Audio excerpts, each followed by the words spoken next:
What's up, YouTube? X-Force here. Basically, I wanted to do a video kind of explaining in depth on zeros, and basically also cover something that I feel like a lot of people don't talk about, which is group dispersion, which is the farther you shoot that 1 MOA at 100 yards, or say 2 MOA at 100 yards, you're going to end up with these groups as they slowly grow bigger and bigger every 100 yards. So 2 at 100, you'll shoot 4 at 200. And kind of show you what your bullet drop and your accuracy and what you can kind of expect out of that. I drew this out like 5 months ago and just never got around to it. It was such a hassle to draw. It took me a couple hours. Blah. But anyway, basically I have your ranges that I have your zeros at. I have the dimensions of a 6x6 steel target, a soda can, and even a 18 by 30 IPSC target. So you can kind of get some feels about how these groups will overlay over what you're shooting. The first thing we're going to start off with is 5.56, M193 and M8855. They'll both shoot about the same. If you're running a 5.56 gun, I have a 16-inch barrel, so I've got the velocity tuned down to 150 feet or 3,050 feet per second. I would estimate probably a little slower, of course, if you guys are shooting it out of a 14.5 inch. But basically just run some numbers. This is all taken from the Hornady Ballistic Calculator. And basically I hid in my own values, my own velocities, and basically just calculate it, which is what you should do. The crucial numbers to remember: height over bore. I want to say I went with a, I should have wrote it down on this paper somewhere, but I believe I went with a 2.54 height over bore. I want to say that's what it was. Maybe it was 2.56. It was whatever the general, I think it was whatever oh lordy. I want to say it was red dot height height over bore. But again, you should always just measure it. So whatever your optic says height over bore, you add that value plus the, if you're running an AR-15, if you're not, this isn't applicable, but if you are running an AR, whatever this height over bore is too, which is basically the center where your bore axis is to the top of your Picatinny rail. On a standard AR-15, that's going to be 1.24, I believe, 1.25. You need to get your height over bore numbers right so that your ballistic values and your drops are actually right. So once we have that information, once we calculate or even just guesstimate, I hate to say it, but most of you guys are going to do that anyway. You guesstimate your muzzle velocity based on your barrel length. I would always err on the side of caution, especially if you're like me and you're buying cheap ammo that's probably not going to go as fast as the military grade stuff is anyway. Err on the side of caution, enter in your own ballistic values, and see what you come up with. So this is 2 MOA. This is accuracy you're virtually not going to see unless you're running a DMR, and you're not going to be able to max out your own personal accuracy without the gun mounted, right? So to really clarify this is you're going to have a really good setup to see the maximum accuracy potential out of your gun, right? Pencil barrels, of course, are always going to struggle with a 30-round group. They're going to overheat by the end of 30 rounds, but you need to variable that in, especially to your combat rifle or your combat loadout or whatever your combat loadout is, whatever that looks like, right? Basically, I want to just, I gotta stop saying basically so much. A little drinking game for y'all. But I want to kind of illustrate the difference between why I kind of hate the 100-yard zero, think it's dumb, 150 is better, and, well, really they're identical if you actually look at them laid out beside each other, but why I kind of was a 200-yard fan, and maybe this will help you guys with your 300-yard zeros. So what I did was I calculated where the bullet was in the flight. So we're going to base this all, actually, let me start off with that, right? Say you aim center mass, right where your sights are zeroed for, which our zeroing range is usually 100 yards, okay? Where, like, we actually go out and shoot the rifle, right? And then we can adjust our impacts to adjust where those, where our true zeroing range is. But you can also start off with a 50-yard zero, right? And that's why I have here, right? This is based on 2 MOA, 50 yards, should shoot a little, tiny, petite 1 MOA group with 30 rounds. Probably not necessary. You guys, anybody with a DMR should be truing it out to at least 100. Because the slightest bit of variable between, just a quarter of an inch at 50 yards makes a huge difference in your overall drop and everything else that's going to fall into this. And this also illustrates your cone of fire, okay? Your cone of fire is at 50 yards, you'll shoot 1 MOA. At 100, you'll shoot 2 MOA, right? At 200, 4. At 300, 6. And this kind of shows how your groups will steadily grow. And this is based on the principle of mechanical accuracy. To actually achieve these levels of accuracy, you're going to need some form of magnification, usually, to 1, help with parallaxing errors, and to 2, help with mechanical accuracy precision, right? It's really hard to shoot a 1x red dot versus a red dot with a magnifier, because you can center the dot inside the magnifier. The magnifier is trying to force your eye to the center of it too. And those alignment things can actually help with your overall accuracy performance, which is why I recommended a 3x magnifier. And I don't actually own a 3x magnifier. I shoot prism optics. But anywho, but basically this is just, I use something practical, right? Just a soda can, right? Just to kind of illustrate where your groups are, and so that you can understand that 150 yards with a 2 MOA gun that drops 2 MOA with 30 rounds, you can actually miss this soda can and be completely inside of your accuracy expectation, right? And it only grows and gets bigger. This is a 6x6 plate. This is why I'm also such a big fan of like the 200-yard zero. Because all of these shots are actually, if you look at this, almost all of them, except for at, of course, 150 yards, are basically landing inside the soda can. Or even 2 soda cans pushed side by side together. You can actually get kind of some really good precision. Now, again, with a 2 MOA gun, which you're probably going to need a heavy barrel to achieve, I watch a lot of Preston Moore, so I know that now I know for certain. I've never had seen it, and I've always suspected it with my own shooting, but now I know for certain it's really hard for an AR-15 to shoot sub 30 rounds 1 inch. As a matter of fact, even with Geisley and Sons of Liberty Gunworks, I've never actually seen it done. I've seen Sons of Liberty shoot 30 rounds of Federal gold medal match into I want to say it was like 1.5 inches or 1.25 inches, and that's one of the best groups that has ever been shot, that I've actually seen shot with it. Again, but go out and prove me wrong. Shoot your own 30-round group and see what kind of accuracy you get. You probably need to do this anyway, just for your basic combat load, just to get comfortable behind your gun, just to have a little bit of experience. It won't hurt you, and you should definitely do it. And these are basically just the overlays of the group sizes at range. So if we're looking at this, right, we're looking at the 100-yard group, the 150-yard zero. Actually, to me, always makes more sense. I really like the 200-yard zero, even though you can be hitting as high as 2.5 inches at 150 yards if you're shooting at a 6-inch plate. Of course, the plate gets smaller and all this changes, but I mean, basically, you can just kind of see how your groups are stacking on top of each other depending on what zero you use. This is where maybe not even 90%. This is where your 77 grain guys are going to be. Maybe some good quality 55 grain and 62 grain ammo, but it's going to struggle, and even an AR-15 is going to struggle to put 30 rounds into sub 3 inches. But it can be done. And this is what those groups generally look like. Overlaid. So if we're using a target, if we're shooting at a target at 100 yards, well, actually, if we're shooting at a target at 200 yards, we hit as high as 8 inches with the 300-yard zero.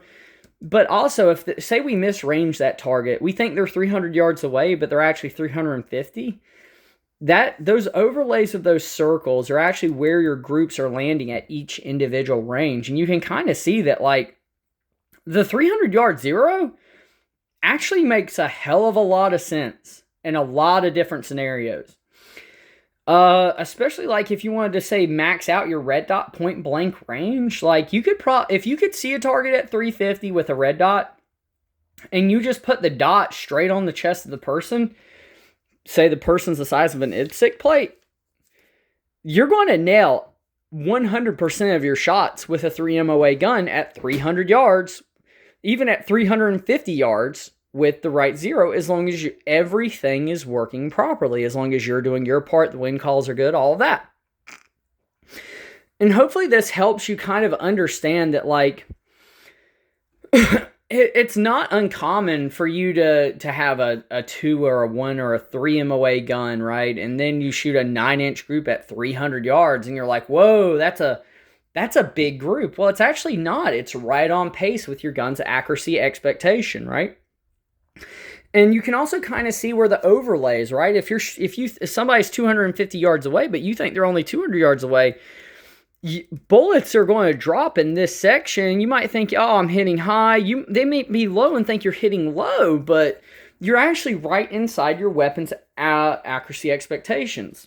One of the things I love about the 5.56, I have a 16-inch barrel with a 300-yard zero, is the max over point of impact you're getting is at 200 yards, and you could hit as high as 8 inches. But if you ask me, judging by the overall length of how tight 100 to, I guess technically 50, but if you judge at the height of this group, you see how close all of your impacts are. The 300 zero makes a lot of sense for maxing out your potential range. And that's just because of the way the bullet flight patterns goes. Now I'm going to show you something really odd. Now we're going to move over to the, should we go here first? Let's go here first, actually. So this is 110 grain, 300 ACC blackout. We'll get to the crazy oddities in a second here.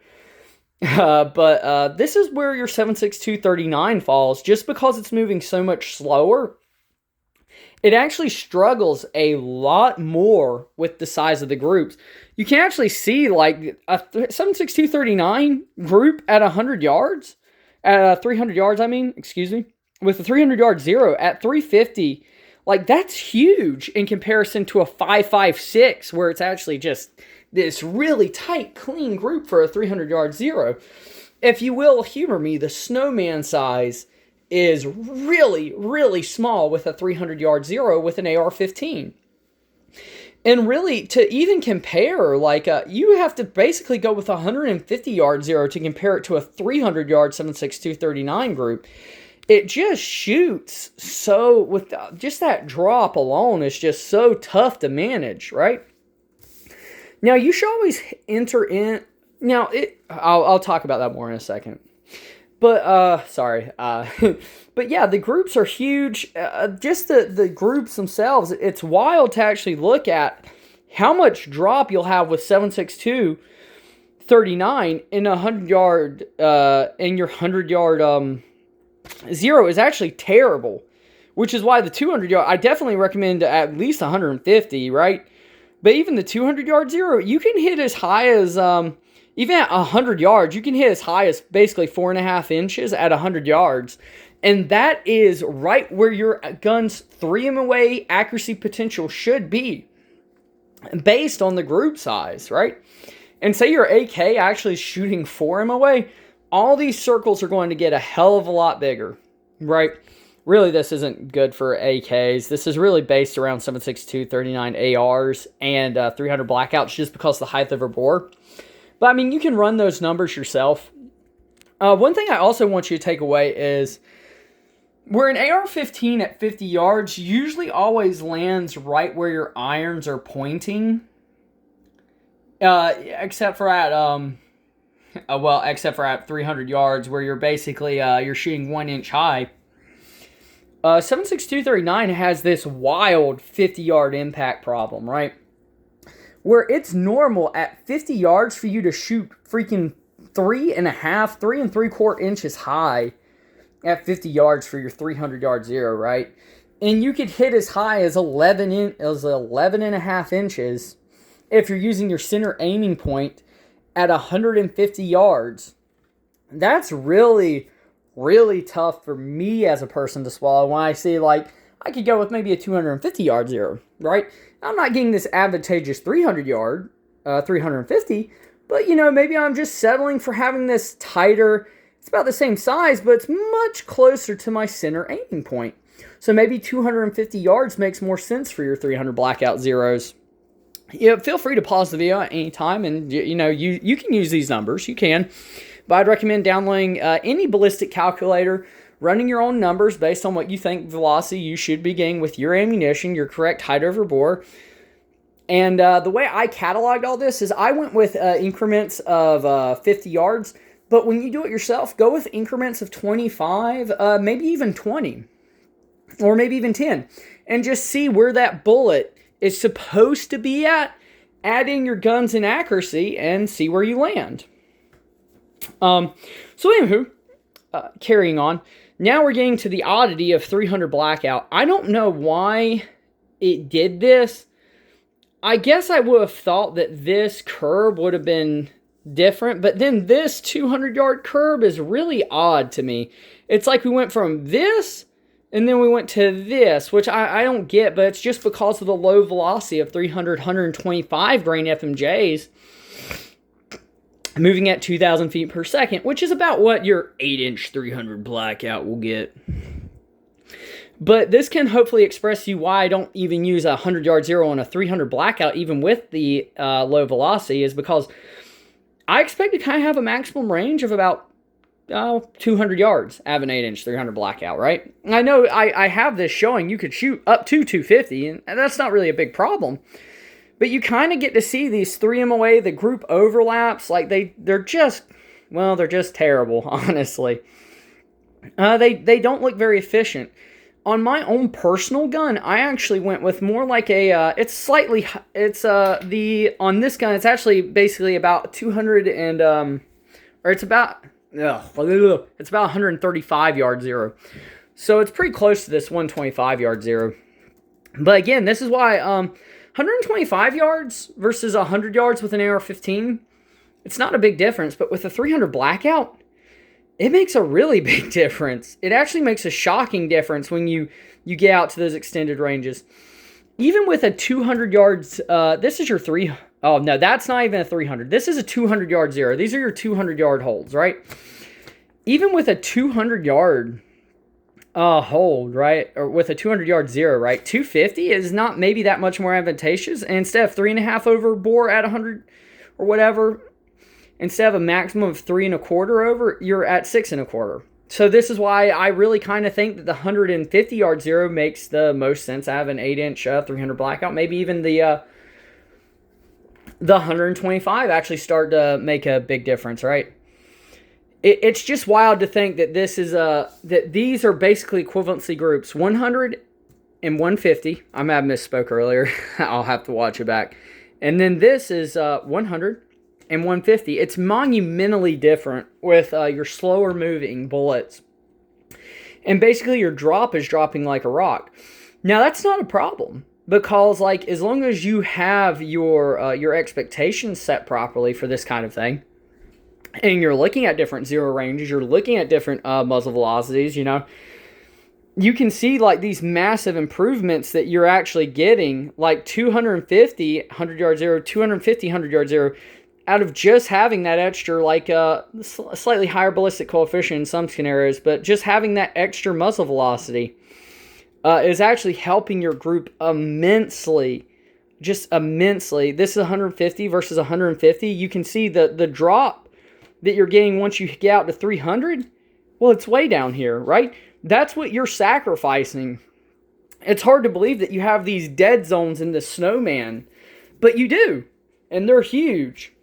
But maybe you're like me and you think, okay, I want to know that every shot I put out with my 300 blackout PDW is going to be inside the elevation of a snowman out to, say, 150 yards.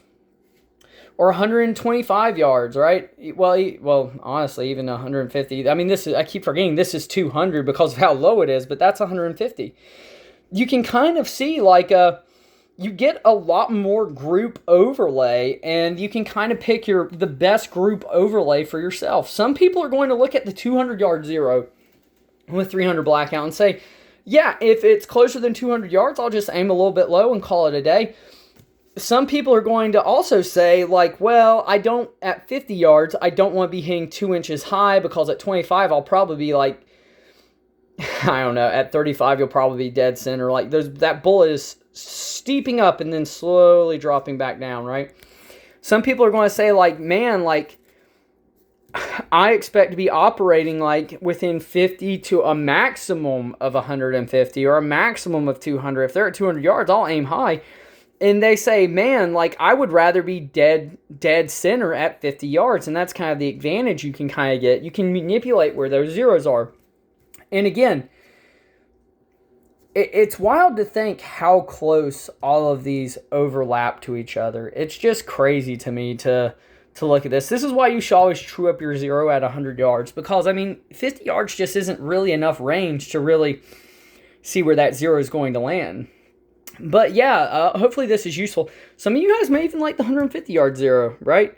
I mean, we have dimensional objects on here, so you can kind of see, like, how big those targets are, where those ballistic zones are going to hit, and you're going to be able to get a much more better idea of how you can use this to your advantage and how you can manipulate your zero, right? This is also very important for, of course, your BDCs, right? So if you have a BDC that says, well, for example, it has a 300-yard hash on it, right? And your 300-yard hash isn't lining up with 300 yards, then your other, you probably want to have that trued up, right?